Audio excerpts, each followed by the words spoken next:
Patave pashata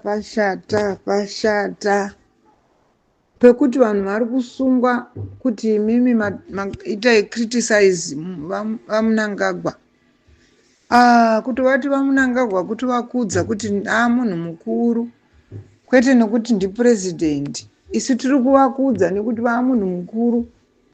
Saka tese tichaperera muchitokisi here nekuti ndataura kuti izvi zviri kuitwa hazvisi raiti. Iyeye ari kumbotaura akamirira ani, ambori ani, kuti nekuti akajoina pati yeZanu haana kumirira nyika yese ko.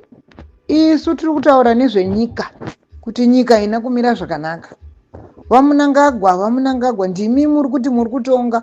Chiiko chatiri kuona icho chekuti iko zvinezvi I think ndakazvitaura muaudio yangu yapfuura kuti iko zvino makutoita zvekutoti zvirema ngazviuye kwatiri tikupei zvamusatye kuuya. Vanofanirwa kuuya here kana kuti munofanirwa kuti welfare yacho iite basa rayo?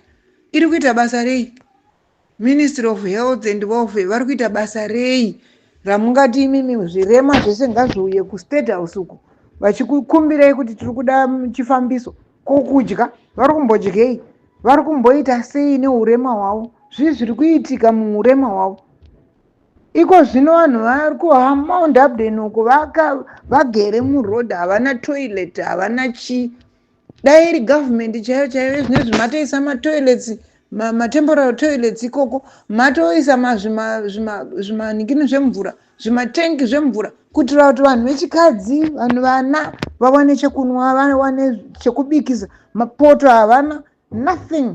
Vanhu kana ndiri kuona munhu ane 32 years ari kuti inini ndakavharirwa muno nemakuva edu ana sekuru vedu ari muno. Haana kutaura nezvababa wake ati ana sekuru kubva kuna ana sekuru nana ambuya nana baba wake makuva iwayo ariko. Tiri kuti chii? Government iri kuramba kukritisizwa kuti no ngatiitei zvakanaka. Isu hatina kutuka Munangagwa, asati tatuka government isiri kuita zvakanaka. Munangagwa haasi government. Munangagwa munhu akazvimisikidza akati ndoda kutungamirira nyika yeZimbabwe. Haana kuvhoterwa, haana kudi. Saka isusu tiri kuzviramba. Uyo ndiye andiri kubvunza mubvunzo kuti ari kumira akamira saani? Ndiye MP here? Ndi minista here? Ndiani uyu mukomana uyu ari kumira uyu achiti tinotovharira? Unovharira wakamira sani? Chii ichocho? Zimbabwe yashata. Zimbabwe iya yazoshata. I tell you, Zimbabwe yashata. Kuti hamutaure zvamuri kuda kutaura nenyaya yekuti kwaita mahwindi for ED, soup for ED. What is that? What is that? Soup. Vamunangagwa manyadzisa. Manyadzisa kunyika dzese hakuna kumboita mutungamiriri akadai. Soup for ED, mahure for ED, mbavha for ED. Chii chakadari ichocho? Tiitirewo zvakanaka vanhu vaMwari. Ndosaka ndakataura kuti your days are numbered. Vamunangagwa, your days are numbered. Yekuti tonga nedemo. Taramba kutongwa nedemo. Izvozvo tiri kuzviramba. Tazviramba. Vana vapamuchinguru vakangonyarara. Misha yavo chaya hakuna kana chavakamboita uku kuManika Bridge uku.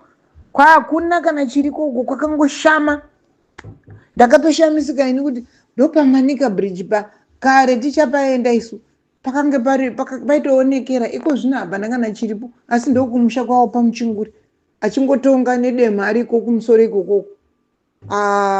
Opa hai opa ita mushe gadzirisa paManika Bridge apo. Kana utadza kugadzirisa paManika Bridge mumwe wachagadzirisa ndiani? Vana vako chaivo hanzi uri kutotadza kuva controller. Chii ichocho?